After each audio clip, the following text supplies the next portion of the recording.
Ini kedua kali ya saya ada di sini. Lagi sekali terima kasih untuk kepercayaan saudara. Ketika pembawa pujian membacakan ayat ini, langsung Roh Kudus bicara kepada saya harus sharing, berbagi tentang firman ini. Mari kita baca lagi 1 Yohanes 4 ayat 20 tadi. Ya, bisa ditampilkan? Yang ayat tadi? Ya, 1 Yohanes 4 ayat 20. Yang di rumah juga boleh mengikuti ya. Tolong nanti semua ayat-ayat ditayangkan di layar supaya kita bisa membacanya bersama-sama. Jikalau seorang berkata, saya percaya semua kita yang di Philadelphia, yang di Indonesia, yang di Eropa, yang di Australia, pasti sama-sama berkata, kita mengasihi Tuhan. Betul atau tidak? Ya kalau enggak pasti kita ada di Atlantic City dong. Kalau tidak mengasihi Tuhan. Nah, mungkin tanya, apa itu Atlantic City yang di rumah? Itu pusat judi Las Vegasnya daerah sini. Maaf saya cuma cerita. Saudara, saya percaya semua kita pasti berusaha semiskin-miskinnya kita. Istilah Jawa, amit-amit jangan nyolong. Betul tidak? Loh ya atau tidak saya tanya kok. Amit-amit jangan jadi pencuri. Saya percaya seumur hidup kita berusaha jangan berzina. Jangan rebut suami orang, istri orang. Betul tidak? Kita berjaga betul. Dalam hidup ini pasti kita sulit untuk menjaga tidak jadi pembunuh. Pasti kaget. Ketika saya tadi tanya Pak Gembala, ada tema khusus nggak? Cuma tidak, terserah Roh Kudus. Saya terus bertanya, Papa, apa yang saya harus bagikan? Apa hatimu untuk kami semua? Nah ketika ayat ini tadi dibaca, langsung Roh Kudus bilang, sampaikan kebenaran ini. Menjadi pencuri, amit-amit, jangan. Berzina, aduh tolong Tuhan jangan. Tapi ternyata tidak sedikit, maaf, bukan hanya jemaat, hamba Tuhan pun seringkali tidak lolos jadi pembunuh di hadapan Tuhan. Mungkin saudara kaget. Saya baca dulu. Jikalau seorang berkata, aku mengasihi Tuhanku, dan ia ngapain? Ayo baca ngapain? Membenci saudaranya, maka ia adalah pendusta. Karena barang siapa tidak mengasihi saudaranya yang dilihatnya, tidak mungkin mengasihi Tuhan yang tidak dilihatnya. Tolong jawab pertanyaan saya ini, tapi nggak usah pakai suara, senyum saja. Walaupun saudara pakai masker, saya tahu saudara bisa senyum. Saya nggak benci Pak Kilat, saya nggak benci. Cuma saya ini malas ketemu. Ayo ada nggak? Loh, saya tanya kok. Nggak benci, tapi malas ketemu. Saya nggak benci, betul. Cuma malas saya ngomong dengan dia. Saya tanya, tidak benci tapi malas ketemu. Artinya? Loh, saya tanya artinya? Artinya gini, benci dikit. Itu loh artinya, susah bener jawabnya. Nah, masalahnya benci dikit itu benci atau tidak? Benci, tapi dikit. Saudara, dengar ya. Semua agama di dunia, semua agama. Apalagi kalau saudara pernah berasal dari agama lain sebelum percaya Tuhan Yesus.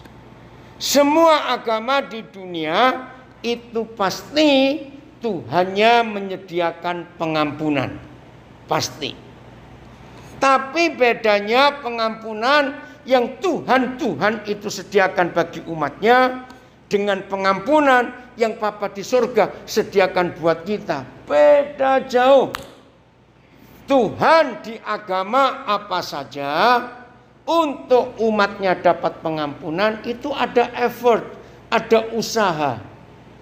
Harus puasa, nyiksa diri, jalan pakai lutut sekian jauh, membuat luka di punggung dengan pukul-pukul, ya, puasa, terus bayar ini, bayar itu, persembahkan ini, persembahkan itu pun oleh Tuhan mereka masih ditimbang, ribet bener. Buat semua agama di dunia, dosa itu ada ukurannya. Besar, kecil, berat, ringan. Ada ukurannya. Maka itu bagi semua agama, dosa itu hukumannya juga beda-beda. Tapi Papa kita tidak begitu. Buat Papa kita, kita minta ampun dan diampuni hanya perlu satu syarat. Ingat doa Papa kami? Dan ampunilah. Ayo jangan pura-pura lupa. Ibu, ayo jangan pura-pura lupa semua. Dan ampunilah, ayo. Kesalahanku, jangan usah bilang kami, pula. Dan ampunilah kesalahanku. Ayo. Seperti aku mengampuni orang bersalah kepada. Kira-kira 17 tahun yang lalu. Kira-kira. Di suatu kota di Jawa Tengah. Saya hadir diundang satu gereja. Selesai kebaktian, nah saya bicara soal pengampunan juga. Ada seorang bapak. Wih, kalau lihat penampilannya ini orang kaya betul. Wah, pokoknya elegan, gagah sekali. Umur 70-an, tapi masih keren, ya, modis sekali. Pak Pendeta, saya tanya, bisa nggak saya menghapus satu ayat saja? Wih, saya bilang kaget. Ayat mana yang Bapak menghapus? Ya ayat ini.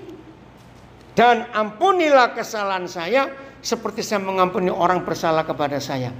Seumur-umur saya itu belum pernah ketemu orang kayak begini mau menghapus ayat. Dan saya berharap Tuhan jangan ada orang kayak gitu lagi ketemu saya. Saya pusing. Saya tanya, Pak, kenapa Bapak ingin menghapus ayat ini? Begini loh.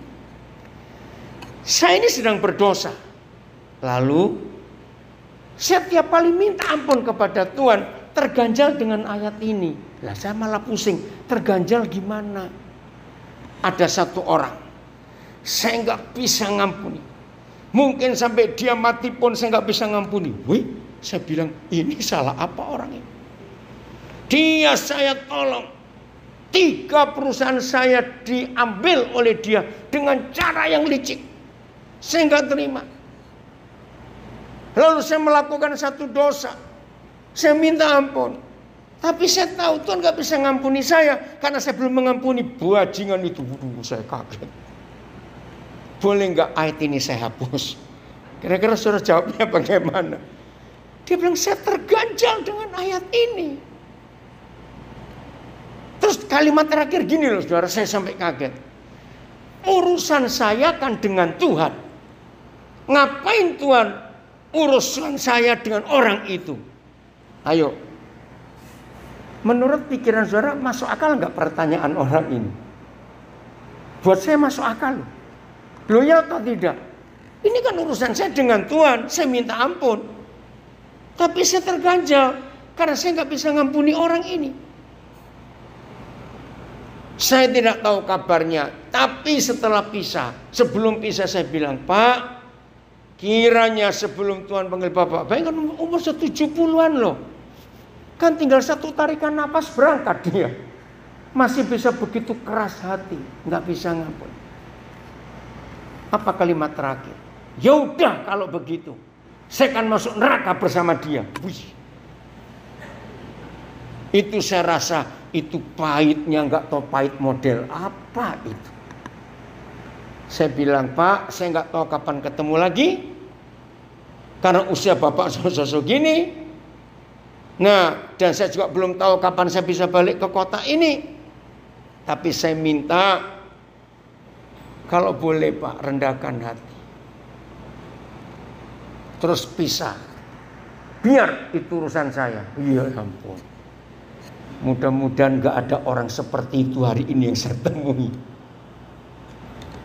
Saya tanya, kira-kira saudara dan saya bisa gak sakit hati seperti orang ini pada seseorang? Manusia loh. Bisa. Tapi inilah bedanya pengampunan dari Bapa di surga dengan pengampunan dari Tuhan di agama apa saja. Yang berikut.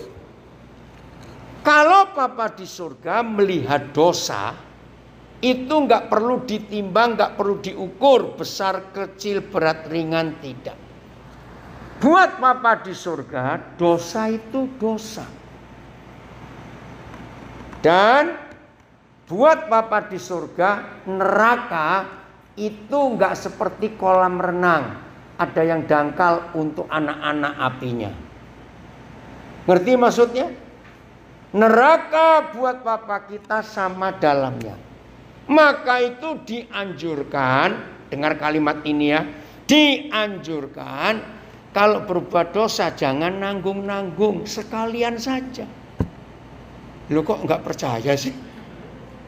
Tidak berzina, tapi suka ngintip situs porno. Sama. Mencuri 50 sen dolar dengan korupsi 5 juta dolar, nerakanya sama dalam. Kan nanggung kalau cuma 50 sen. Orang Surabaya bilang get no pisan. Nah, yang Surabaya pasti tahu. Ada yang Surabaya nggak di sini? Satu, siapa lagi orang Surabaya?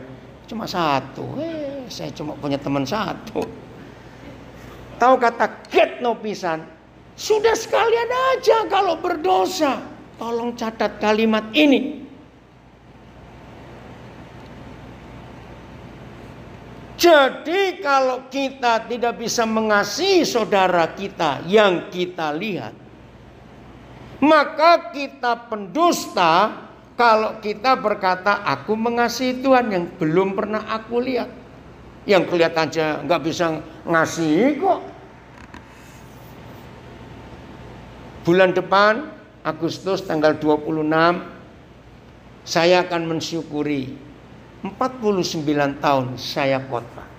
Saya khotbah pertama tanggal 26 Agustus tahun 1972. Nah, selama hampir 49 tahun saya melayani,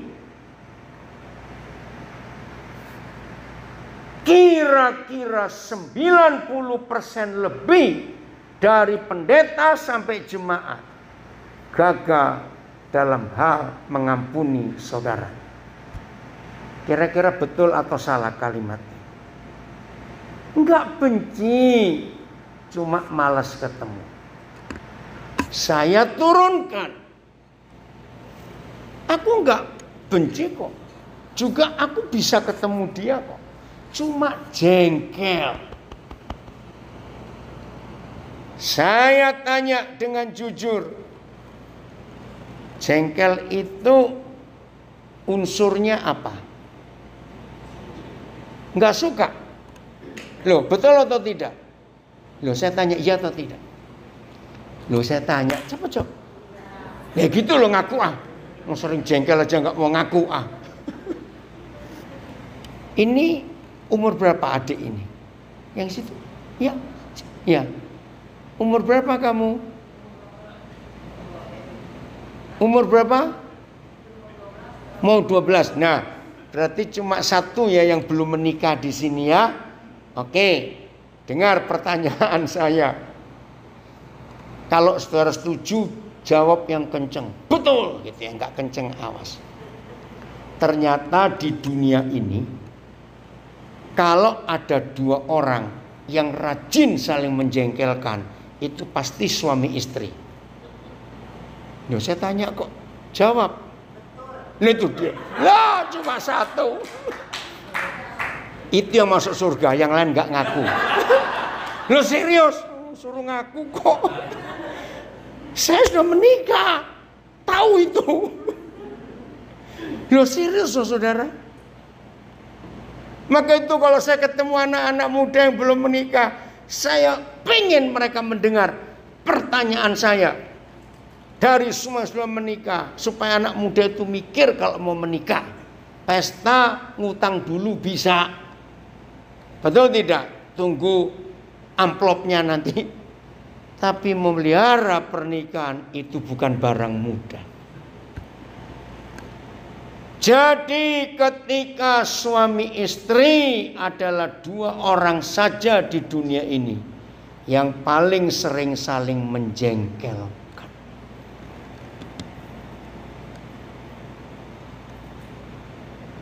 Saudara, ini ngeri sekali. Mungkin ada yang jawab gini, Pak Pendeta Kilat, saya nggak pernah loh jengkel dengan istri saya atau suami saya. Saya cuma gitu, sama tahu. Lo betul tidak? Ayo ngaku. Oh itu betul lagi.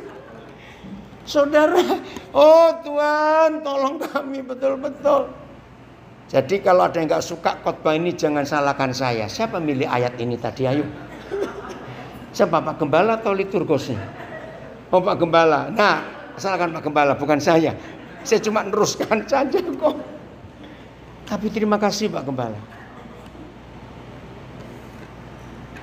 Setan bekerja dalam gereja Tuhan. Bukan soal perjinan, pencurian, perampokan, tidak. Tapi jengkel, tersinggung, malas ketemu. Itu langganan gereja. Katakan amin. Saya bilang langganan. Betul tidak? Saudara jangan anggap enteng. Kita buka 1 Yohanes 3 ayat 15. Bisa dibuka di situ? Enggak tahu? Enggak tahu? Ya saya. Ya udah, buka Alkitab saudara. 1 Yohanes 3 ayat 15. Ayo kita baca sama-sama. Ada? 1 Yohanes 3 15. Tolong Alkitab suara yang kencang karena saya nggak bawa Alkitab ini. 1 Yohanes 3 15. Saya nggak tahu ngikuti di rumah bagaimana. Jadi hati-hati loh saudara. Jengkel, tersinggung, ya, kecewa, malas ketemu, itu kakak beradik kembar yang membuat hubungan kita terpisah dengan Tuhan. Sudah baca 1, 2, 3. Tiap orang yang memisah saudaranya adalah seorang pembunuh. Sedangkan tahu bahwa tidak ada seorang pun tentang wanita pembunuh itu yang tinggal di dalam dirinya.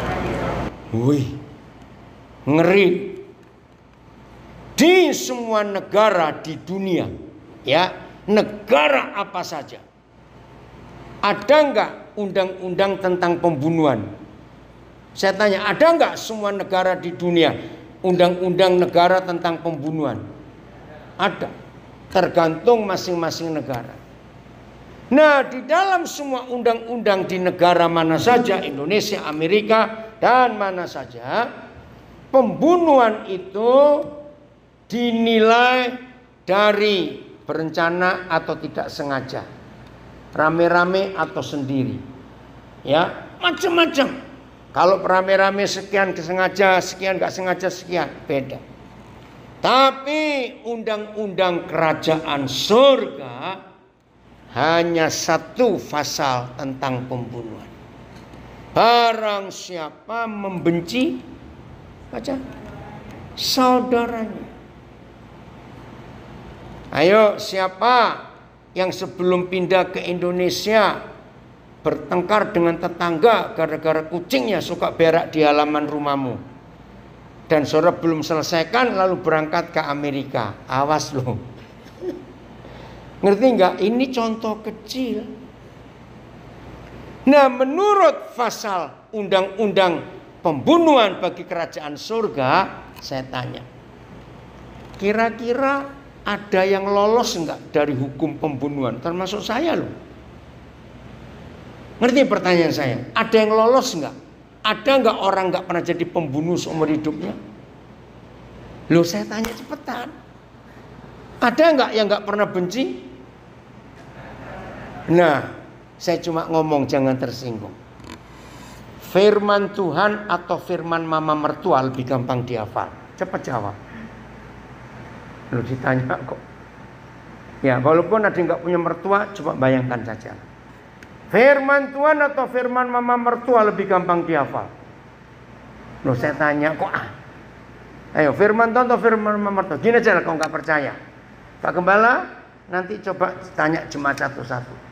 Apa khotbah saya 2 minggu yang lalu? Pasti garuk-garuk. Apa ya? Apa itu lihat catatan? Coba khotbahnya mama mertua 20 tahun yang lalu. Ngerti kalimat ini? Nah, mengapa firman mama mertua lebih gampang dihafalkan? Karena saudara merenungkan itu siang dan malam. Sama seperti perintah di Yosua 1 ayat yang ke-7 dan 8. Perkatakan firman ini dan renungkanlah siang dan malam. Ini contohnya. Firman Tuhan 2 minggu yang lalu sulit dihafal. Firman Tuhan, firman mama mertua 20 tahun lalu masih dihafal. Dan celakanya mama mertua sudah meninggal 18 tahun yang lalu. Saya harap ilustrasi ini menyadarkan kita. Saya tanya lagi sebelum saya lanjutkan. Dengan 2 ayat yang baru kita baca ini. Lihat kalimat terakhir ayat 15 1 Yohanes 3. Maka tidak akan ada apa? Baca lagi. Tidak akan ada apa? Hidup yang kekal bagi pembunuh manusia. Saya takut.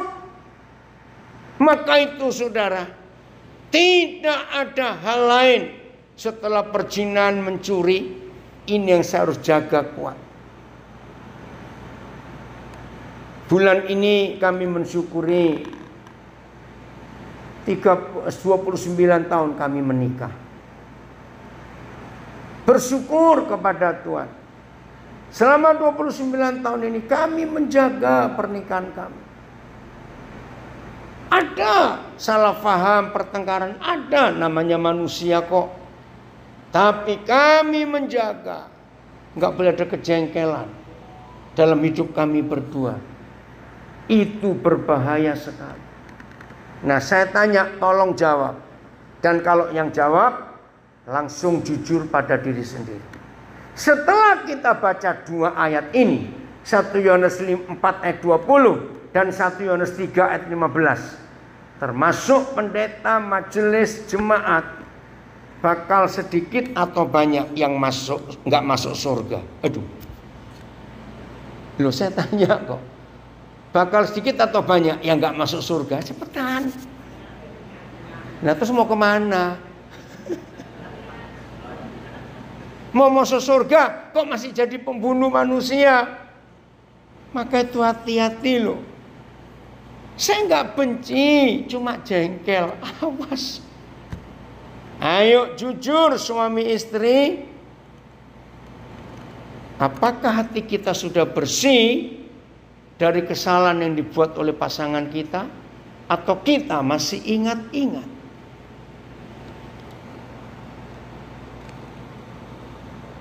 Teolog-teolog banyak mengajarkan firman yang tinggi-tinggi dengan istilah-istilah asing yang susah dimengerti, dengan menggunakan bahasa-bahasa Ibrani dan Yunani yang dengar tidur. Tapi gereja hampir lupa mengajarkan yang dasar ini. Tidak boleh punya musuh sama sekali. Sebelum saya pindah ke ayat lain, saya tanya, hati ini kan seperti lemari, tahu lemari, almari, betul tidak? Nah, kira-kira kalau lemari hati kita ini kita buka, jawab jujur, Dalam hati saja, nggak usah lewat mulut. Kira-kira koleksi musuh masih banyak nggak berjejer-jejer di lemari sini? Saya cuma tanya ini. Koleksi kok musuh? Coba renungkan. Makin tua usia kita, kalau kita tidak hidup dengan hukum surga ini, selalu mengampuni, makin tua umur kita, koleksi musuh makin bertambah atau berkurang. Kalau nggak hidup dengan firman ini, cepat jawab. Wah, itu celengan ke neraka. Tahu kata celengan? Loh, saya tahu nggak kata celengan? Tabungan itu. Serius. Jangan anggap enteng. Di antara semua prinsip hidup Kristen, ya, di antara semua prinsip hidup Kristen, hanya ada satu yang paling penting. Sebab kalau tidak ada hal ini, percuma kekristenan kita. Tidak beda seperti orang di agama apa saja, hanya kelihatan rohani dan suci kalau di ibadah. Apa yang sangat penting? Kehadiran Tuhan di hidup kita. Betul atau salah? Loh, saya tanya, betul atau salah? Apa yang terjadi dengan hidup kita kalau kita tidak mengalami kehadiran Tuhan, padahal kita aktif pelayanan, rajin berdoa, rajin baca Alkitab, ikut kebaktian, Minggu di gereja, nanti Senin kebaktian di rumah ibu itu, Selasa di rumah bapak itu, nanti Rebo ada kebaktian ulang tahun, nanti Kamis ada kebaktian apa lagi, seminggu full. Tapi tanpa kehadiran Tuhan, sia-sia nggak yang kita lakukan? Sangat. Dan nggak cuma sia-sia, kita jadi orang munafik. Karena ibadah tanpa Tuhan itu kan namanya cuma ritual, nggak ada Tuhan. Nah, saudara, dengarkan kalimat ini. Ternyata satu-satunya usaha iblis untuk mengganggu gereja Tuhan, dia nggak pernah ganggu kebaktian minggu, dia nggak pernah ganggu sekolah teologi, dia nggak pernah ganggu pelayanan, baca Alkitab, doa, macam-macam, tidak. Tapi satu yang dia ganggu, jangan Tuhan hadir untuk umatnya. Dan celakanya setan berhasil membuat Tuhan tidak hadir di hidup kita. Ayat ketiga, Ibrani 12 ayat 14. Ayo kita lihat. Tolong dicatatnya ayat-ayat ini. Ibrani 12 ayat 14. Ayo kita perhatikan. Ini penting sekali. Ya, tadi 1 Yohanes 4:20, lalu 1 Yohanes 3:15, sekarang Ibrani 12 ayat 14. Ayo semuanya. Saya senang lihat saudara semangat buka Alkitab. Ya. Saya akan baca dengan terjemahan yang betul. Kata pertama apa di Alkitab saudara? Kata pertama, cepat lihat. Berusahalah hidup damai dengan berapa orang? Semua orang itu berapa? Bukan banyak loh, salah. Semua orang itu berapa? Ya pokoknya orang gitu loh, jawabnya susah bener ah. Misalnya penduduk South Philly misalnya 500.000 orang, ya, karena saudara tinggal di Philadelphia Selatan. Nggak bisa berkata begini, Tuhan, aku sudah berdamai dengan yang keempat, dengan 499.999 orang. Jadi kurang berapa? 1. Menurut firman ini, apakah kita sudah berdamai dengan semua orang? Masa sih Tuhan nggak dihitung? 499.999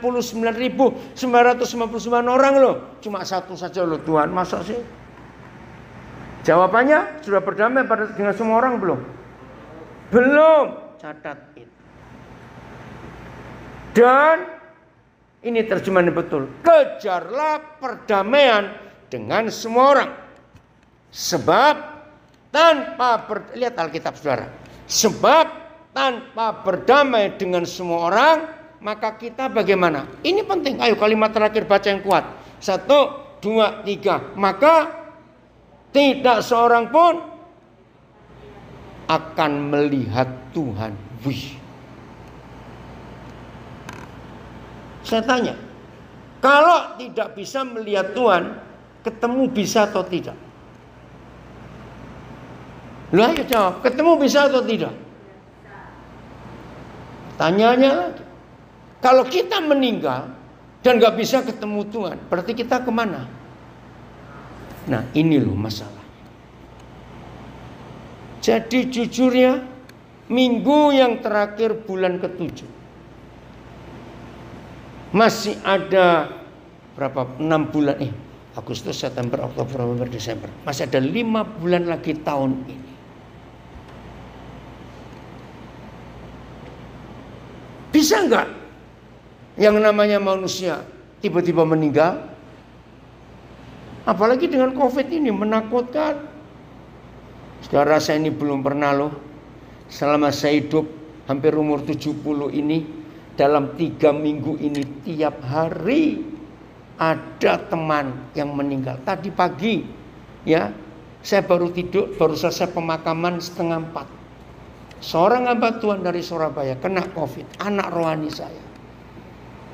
Dia anak sekolah minggu saya tahun 70-an yang lalu. Lalu keluarganya minta saya mimpin pemakaman via Zoom. Sedih sekali.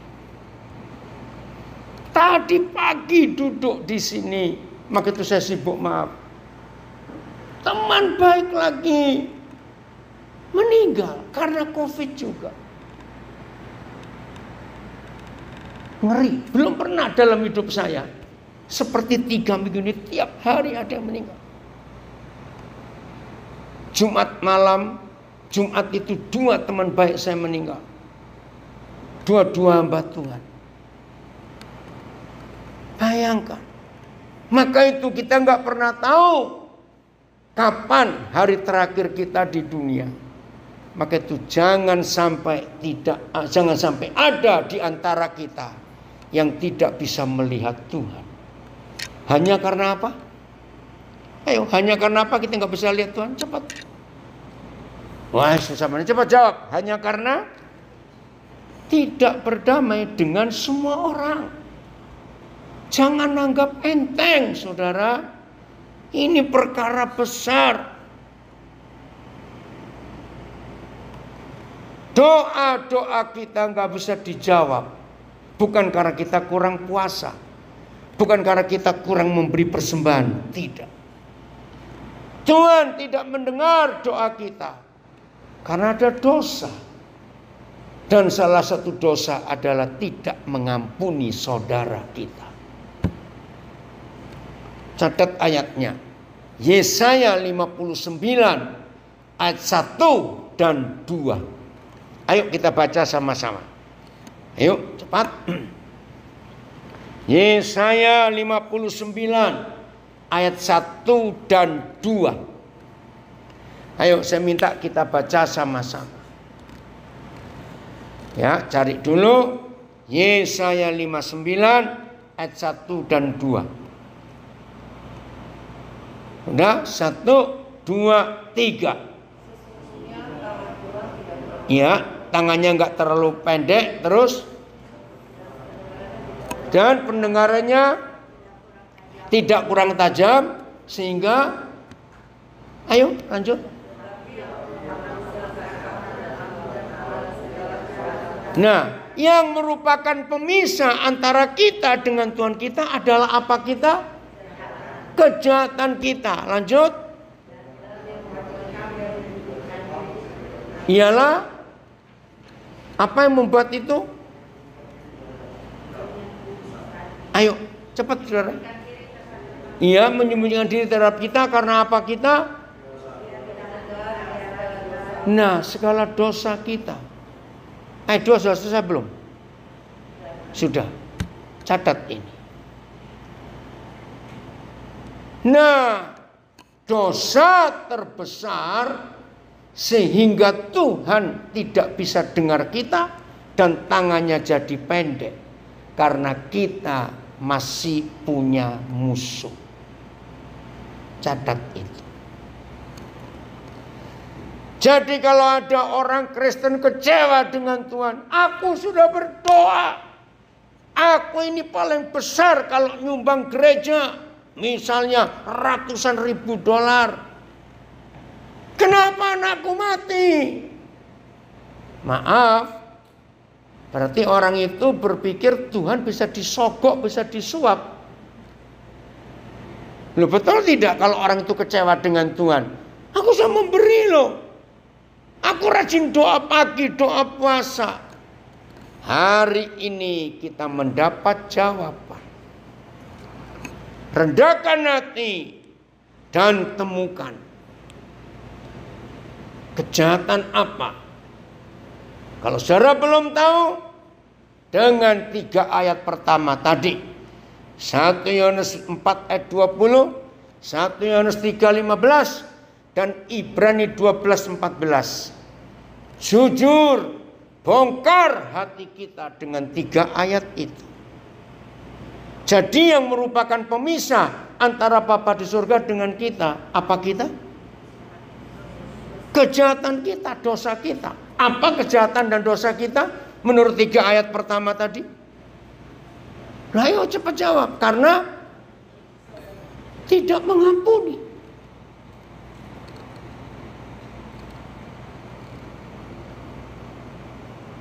Betapa kasihan Tuhan sering kita salahkan. Betul tidak? Bahkan tidak sedikit orang Kristen ngambek kepada Tuhan, terus gak mau ke gereja. Lu dipikir Tuhan yang rugi? Ya enggak. Kita yang rugi. Maka itu hari ini saudara, mari kita periksa hidup kita. Jangan ada satupun musuh yang belum kita ampuni. Jangan. Supaya Tuhan mudah hadir di hidup kita. Weh, betapa luar biasanya Tuhan.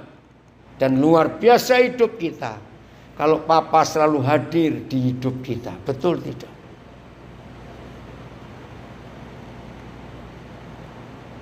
Kalau Papa selalu ada di samping kita, perlu nggak kita doa panjang-panjang? Udah jawab. Perlu nggak kita doa panjang-panjang? Tidak. Dia ada di sini, dia tahu. Coba baca Mazmur 139 ayat 4. Coba. Maaf ya. Dengan ayat ini, dengan firman yang kita dengar, tolong yang doanya berjam-jam berubah. Ngapain doa sampai berjam-jam? Udah? Mazmur 139 ayat 4. Tunggu sampai semuanya sudah buka Alkitab. Pendek ayatnya. Baca yang kuat, saya ingin dengar. 1, 2, 3. Sesungguhnya semuanya telah kau ketahui ya Tuhan. Artinya, perlu nggak Tuhan banyak kita beritahu? Loh, saya tanya, cepat aja jawab. Enggak, kita belum mau ngomong aja dia tahu. Maka itu salah kalau ada gereja pakai moto ini. Banyak berdoa, banyak berkat. Kurang berdoa, kurang berkat. Tidak berdoa, nggak ada berkat. Itu salah. Kita belum ngomong apa-apa. Papa sudah tahu kita mau ngomong apa. Serius. Lalu doanya bagaimana? Nah, ini yang benar. Doa kita seringkali isinya cuma 3 macam. Kalau saudara pernah ngalami itu, tertawalah supaya Tuhan mengampuni. 1, minta. 2, lapor. 3, menyuruh. Kok nggak ada yang tertawa? Minta nyuruh lapor nyuruh minta. Lihat atau tidak saya tanya kok. Kurang ajar nggak Tuhan kita suruh-suruh? Kalau semua doa kita harus dia jawab, pertanyaan baru muncul. Dengar ya. Kalau semua doa kita harus Tuhan jawab, jadi yang jadi Tuhan siapa? Loh, nggak ngerti pertanyaannya. Kalau semua doa kita harus Tuhan jawab, jadi yang jadi Tuhan akhirnya siapa? Kan kurang ajar. Loh, maaf loh saudara. Loh, betul tidak?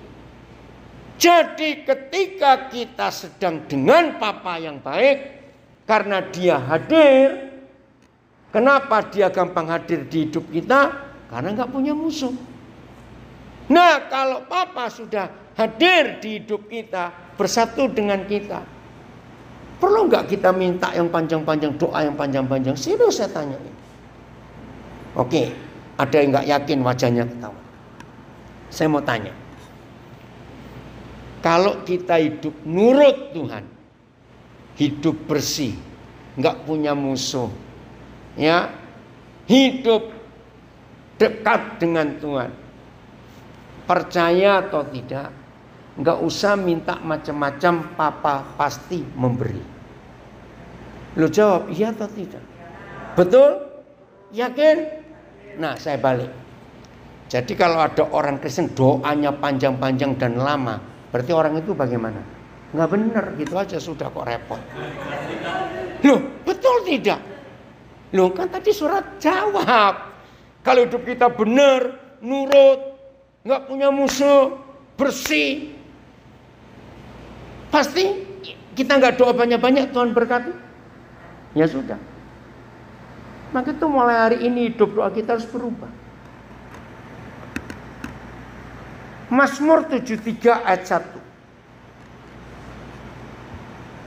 Senang atau tidak kalau kita bisa merasakan kebaikan Papa di surga?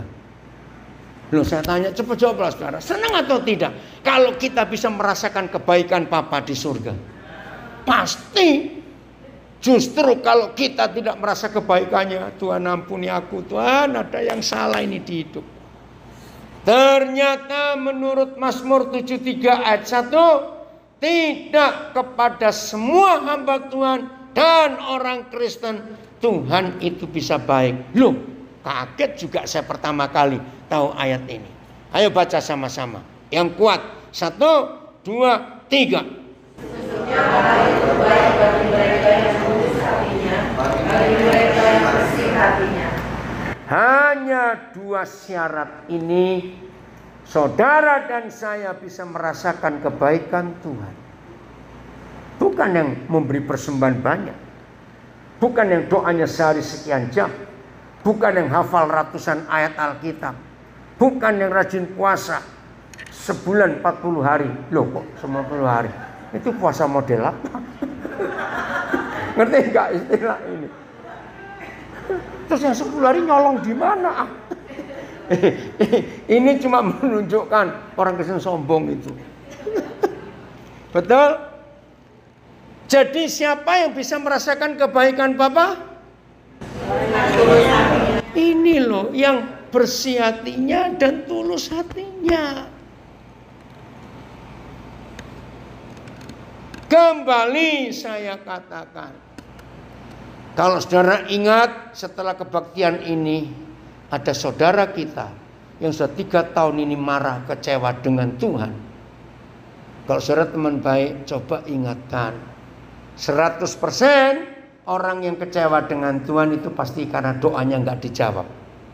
Betul tidak? Nah, coba ingatkan dia dengan firman ini. Serius, saudara. Kalau saudara dan saya bisa menjaga hati ini bersih dan tulus, nggak ada sakit hati, nggak ada kecewa, nggak ada jengkel, nggak ada curiga dengan orang. Wow, hari demi hari kita akan merasakan kebaikan Papa yang baik itu. Ini syaratnya. Bukan rajin doa, doa puasa, doa 7 jam, doa pagi, doa malam, hafal ayat Alkitab, memberi persembahan. Tidak. Yang nggak punya musuh, yang hatinya bersih. Mungkin ada yang berkata, tapi gimana ya kalau saya lupa musuh-musuh saya? Saya jawab, berarti saudara kebanyakan musuh sampai lupa. Loh, betul tidak? Sampai lupa. Loh, ya atau tidak, cepat-cepat. Kalau musuh cuma 2-3 ekor kan ingat. Kenapa? Kenapa, Bu? 3 ekor. Loh ya, kalau cuma 3 ekor kan gampang diingat. Kalau saking banyaknya sampai lupa yang mana. Dari yang lupa itu sudah 60% mati semua itu orang. Maaf ya. Maka itu saudara, dalam hidup gereja banyak kemunafikan. Betul atau salah? Karena hati ini gak bersih. Ayat terakhir. Matius 18. Ayat 19. Ayat terkenal ini. Ayo. Matius 18.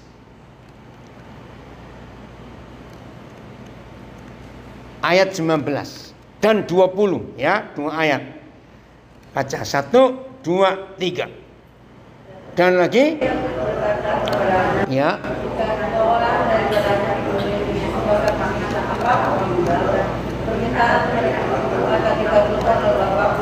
Wow, saya belum pernah tahu ada janji yang lebih hebat dari ayat 19 Matius 18. Minta berapa hal? Ayo minta berapa hal? Lu baca. Minta berapa banyak? Apapun itu berapa? Enggak terbatas. Maka Bapak akan apa? Mengabulkan. Wow, seneng gak doa kita dikabulkan? Tapi syaratnya hanya 2 orang yang sepakat. Make agreement. Nah, 2 orang yang membuat kesepakatan itu suami istri. Maka itu dalam holy matrimony ada vow. Betul? Ada janji nikah kudus. Itu kesepakatan 2 orang di Matius 18 ayat 19. Jadi tidak asal 2 orang. Hanya suami istri yang sepakat. Apa kata lain sepakat? Ayo cepat. Apa kata lain sepakat? Beri saya 2 kata lain. Sehati. Nomor 2. Sepikiran. Oke, lanjut lagi.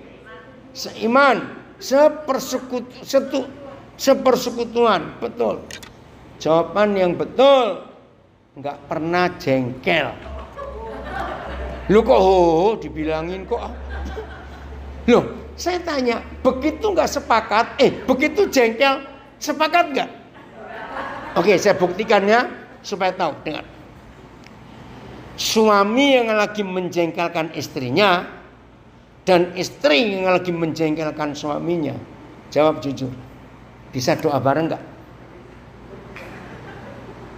Orang Surabaya bilang delok raimu yang berdedek. Ngelihat muka mau jujur. Betul? Maka itu sepakat itu hanya bisa gugur hanya dengan satu perasaan. Apa tadi? Jengkel. Nah, yang kurang ajarnya kita, seharusnya makin panjang usia pernikahan kita, seharusnya kita 2 makin saling kenal atau saling gak kenal? Seharusnya lu cepetan jawab, kok tertawa. Ya harus saling kenal dong, makin lama. Nah, seharusnya kalau kita sudah saling makin kenal 2 orang, seharusnya pertengkarannya kurang atau tambah? Loh, tambah gimana, kenal kok. Pak Gembala tolong baptis lagi tuh Pak Gembala. Loh, itu yang saya tanya. Dengar dulu. Saudara nggak ngerti ini pertanyaannya. Dengar ya. Seharusnya makin lama usia pernikahan kita, 2 orang ini kita ini saling kenal nggak sih? Iya, sehari 24 jam, apalagi selama corona, nggak bisa kemana-mana, di penjara di rumah sendiri. Udah bosan lagi, aduh, wah itu gawat itu. Nah ini loh, jadi seharusnya makin lama usia pernikahan kita tuh makin kenal. Nah kalau kita makin saling mengenal, pertengkarannya tambah atau kurang, salah pahamnya tambah atau kurang, seharusnya. Faktanya enggak, ini bagaimana ini? Loh, kita tertawa tapi ini jujur loh, saudara. Berarti kalau makin lama kita menikah, makin rajin bertengkar, berarti belum kenal. Lah terus ngapain doa di rumah tiap hari, ayo? Saudara, ini yang membuat anak-anak kita nggak bisa percaya Tuhan. Karena mereka tahu papa mamanya aktif ke gereja, aktif pelayanan, rajin doa, nyanyi rajin, baca Alkitab rajin, bertengkar juga rajin. Aduh, capek itu anak-anak. Loh, betul tidak? Saudara, kita sambil tertawa, tapi ayo kita bertobat. Maka itu papa tidak menjawab doa kita karena kita nggak sepakat suami istri. Ada saja salah faham, jengkel dan macam-macam lagi. Ayat 20 Matius 18. Kita lihat ayat 20. Saya akan baca dengan terjemahan saya. Sebab di mana ada dua orang dan orang-orang ketiga, itu terjemahan yang betul. Dua orang di ayat 20 adalah dua orang di ayat 19. Siapa dua orang ini? Suami istri. Kalau suami istri berkumpul, ada orang-orang ketiga, bukan tiga orang, salah terjemahnya. Siapa orang-orang ketiga? Anak-anak. Jadi papa mama yang sehati sepakat, ingat loh, suami istri yang sedang jengkel bisa sepakat tidak? Nah, papa mama yang sepakat artinya selalu berdamai, selalu mengampuni, selalu sehati, selalu sepersekutuan, selalu sepikiran. Anak-anak diajak kumpul dalam nama Tuhan Yesus. Siapa yang ada di tengah-tengah keluarga yang harmonis itu, baca ayatnya. Maka siapa? Ayo cepetan. Tuhan siapa? Ayo. Tuhan Yesus ada di mana? Di tengah-tengah keluarga kita. Sekarang saya tanya, kalau keluarga kita ada Tuhan Yesus, ada nggak setan goblok dan setan nekat berani masuk? Berarti setan yang goblok aja mikir, maka setan pintar lebih mikir, nggak berani masuk. Itu maksudnya. Ngerti? Nah, saya balik. Jadi kalau keluarga kita banyak setannya, berarti loh, nggak ada Tuhan Yesus di tengah-tengah kita. Karena cuma ada satu di antara dua. Kalau nggak Tuhan ya hantu, gitu aja. Nah, saya beri pertanyaan terakhir, lalu saya serahkan pada Pak Gembala. Menurut dua ayat ini, jujur jawab, jujur. Dalam keluarga-keluarga Kristen, lebih mudah ngusir setan atau ngusir Yesus? Ini pertanyaan penting. Loh, ayo jawab. Loh, nggak usah ragu-ragu. Menurut ayat dua ayat ini dalam keluarga Kristen, semua keluarga Kristen di dunia, lebih mudah ngundang Yesus atau lebih mudah ngundang setan? Kalau kalimat pertama tadi saudara bingung. Loh, ayo jawab. Lebih mudah ngundang Yesus atau lebih mudah ngundang setan? Lebih mudah ngusir Yesus atau lebih mudah ngusir setan? Ayo jawab yang betul. Lo ngerti gak pertanyaan saya? Oke, yang pertama dulu. Lebih mudah ngusir setan atau ngusir Yesus? Ngusir Yesus, Bu. Loh, lah kalau kita jengkel tadi kan Yesusnya keluar. Loh, itu ngapain nggak jengkel? Oh iya, kalau nggak jengkel, saya tanya menurut ayat ini, ngerti nggak saudara? Pertanyaan kedua sama, cuma saya balik. Berarti dalam keluarga Kristen lebih mudah ngundang Yesus atau lebih mudah ngundang setan? Karena kita sulit mengampuni dan sulit berdamai. Ayo jujur, selama bulan Juli ini berbahagialah yang sudah janda dan duda, nggak ada rivalnya. Maaf, saya tanya, jujur selama bulan Juli ini berapa kali kita bertengkar? Kalau jawab lupa, nah itu kebanyakan. Mau sampai lupa. Saudara, pilihan di tangan kita. Kita mau izinkan siapa yang hadir di keluarga kita. Periksa, ada koleksi musuh enggak? Ada enggak 1-2 orang yang kita belum berdamai? Tuhan tahu semua enggak ada apa di hati kita? Loh, saya tanya, Tuhan tahu enggak? Sangat